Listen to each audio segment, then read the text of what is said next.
जय श्री कृष्णा। आज फागुन कृष्ण पक्ष की एकादशी कब है, क्या नाम है और उसकी कथा और उसको ध्यान देने वाली 20 बातें हम सुनेंगे। श्री कृष्ण भगवान ने की जय। विजय एकादशी का व्रत 6 मार्च को है। फागुन माह के कृष्ण पक्ष की एकादशी तिथि को विजय एकादशी का व्रत रखते हैं। विजय एकादशी का व्रत रखने और विष्णु भगवान की पूजा करने से कार्य में सफलता प्राप्त होती है।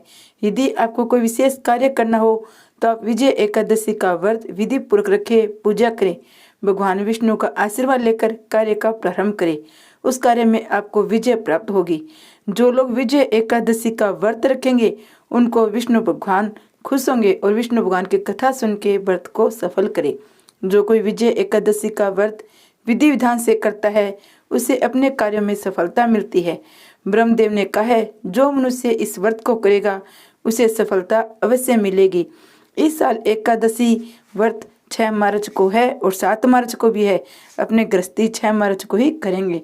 एकादशी व्रत में फल, चीनी, कुट्टू, आलू, साबूदाना, शकरकंद, जैतून, नारियल, दूध, बादाम, अदरक, काली मिर्च, सेंधा नमक का सेवन कर सकते हैं। माना एकादशी के दिन चावल खाने से परहेज करे, उससे दोष लगता है। एकादशी तिथि में सुबह जल्दी उठ के भगवान की पूजा करके व्रत करने का नियम ग्रहण करें। एकादशी का हर व्रत पवित्र माना जाता है। एकादशी व्रत में कुछ नियमों का पालन करना आवश्यक है। तो आज हम जानेंगे एकादशी के व्रत के दिन क्या करना चाहिए, क्या नहीं करना चाहिए।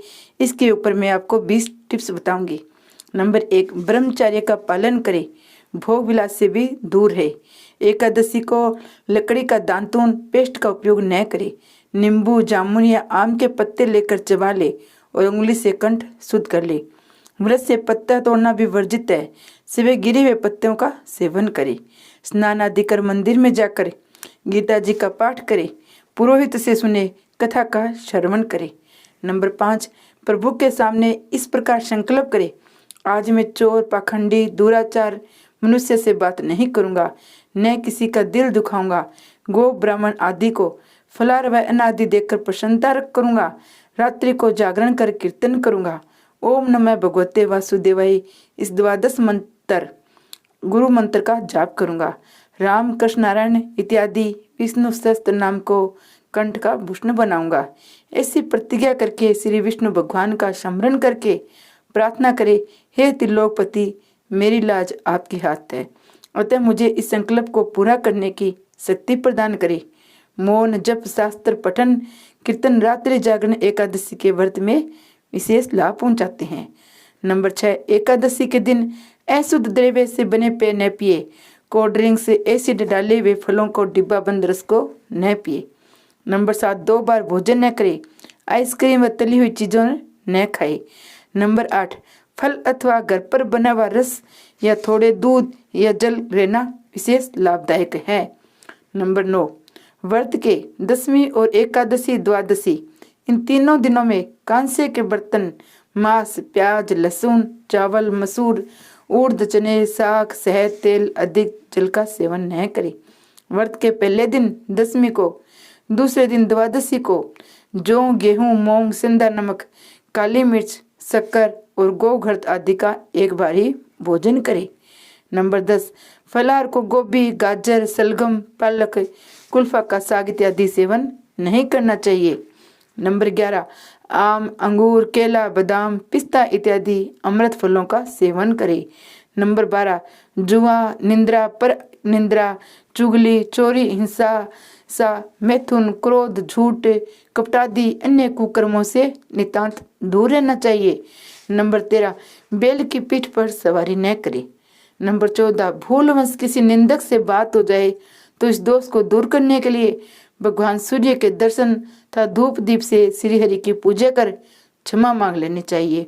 नंबर 15, एकादशी के दिन घर में समय झाड़ू ना लगाए, इससे चिट्टी आदि सूक्ष्म जीवों की मृत्यु का भय रहता है। नंबर 16, इस दिन बाल नहीं कटाए।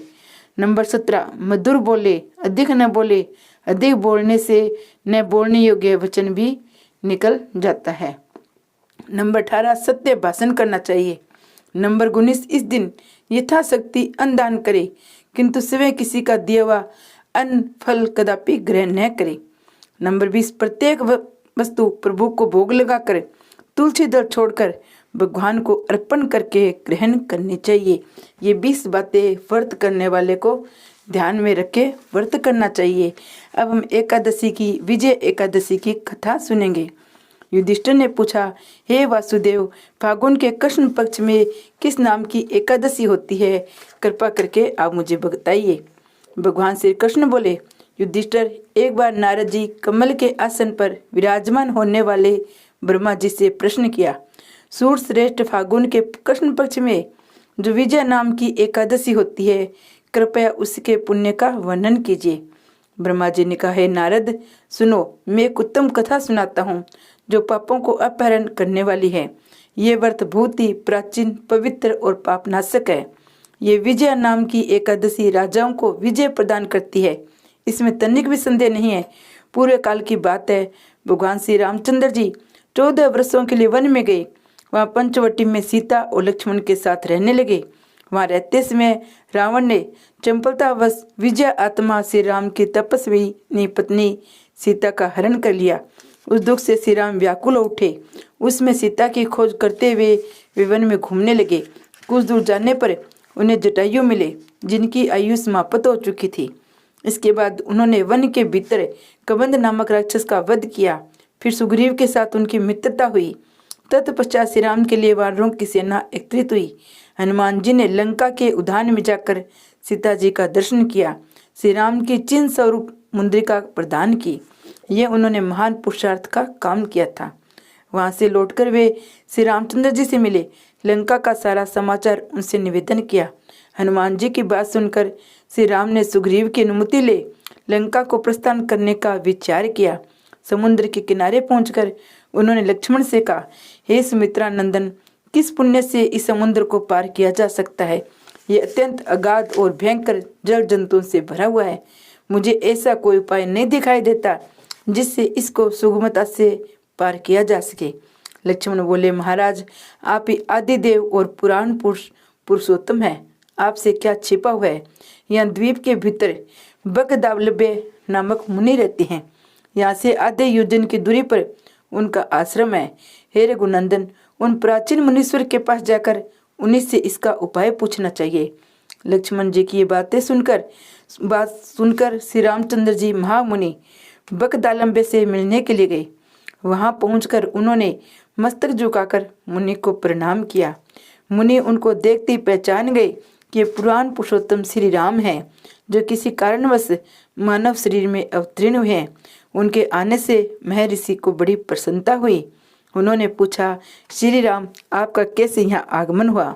श्री राम बोले, ब्राह्मण, आपकी कृपा से राक्षसों सहित लंका को जीतने के लिए सेना के साथ समुद्र के किनारे आया हूँ।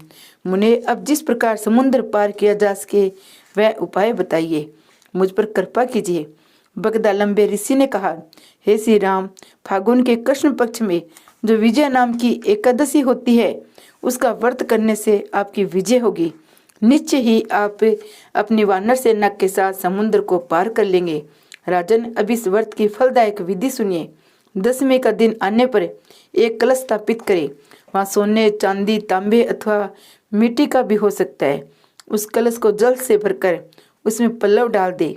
उसके ऊपर भगवान नारायण के स्वर्ण विग्रह की स्थापना करें। फिर एकादशी के दिन प्रातःकाल स्नान करें। कलश को पुनः श्रद्धापूर्वक स्थापित करें। माला, चंदन, सुपारी तथा नारियल आदि के विशेष रूप से उसका पूजन करें। कलश के ऊपर सत धान्य और जौ रखें। गंध, धूप, दीप, बाती बाती के निवेश से पूजन करें। कलश के सामने बैठकर वह सारा दिन उत्तम कथा, वार्ता आदि के द्वारा व्यतीत करे। रात में भी वह जागरण करे। अखंड व्रत की सिद्धि के लिए घी का दीपक जलाए। फिर द्वादशी के दिन सूर्योदय होने पर उस कलश को किसी जलाशय के समीप, नदी, झरने या पोखरे के तट पर ले जाकर स्थापित करे और उसकी विधिवत पूजा करके देव प्रतिमा सहित उस कलश को वेद वेत्ता ब्राह्मणों के लिए दान कर दे। महाराज, कलश के साथ ही और भी बड़े बड़े दान देने चाहिए। श्री राम, आप अपने युद्धपतियों के साथ इस विधि से प्रयत्न पूर्वक विजय का व्रत कीजिए, इससे आपकी विजय होगी। ब्रह्मा जी कहते हैं, नारद ये सुनकर श्री रामचंद्र जी ने मुनि के कथानुसार उसमें विजय एकादशी का व्रत किया। उस व्रत के करने से श्री रामचंद्र जी की विजय हुई। उन्होंने संग्राम में रावण को मारा, लंका पर विजय पाई, सीता को प्राप्त किया। बेटा, जो मनुष्य इस विधि से व्रत करते हैं उन्हें इस लोक में विजय प्राप्त होती है और उनका परलोक भी अक्षय बना रहता है। भगवान श्री कृष्ण कहते हैं, युधिष्ठिर, इस कारण विजय एकादशी का व्रत करना चाहिए। इस प्रसंग को पढ़ने और सुनने से वाजपेयी का फल मिलता है। श्री कृष्ण भगवान की जय। जय हो एकादशी माता की जय हो।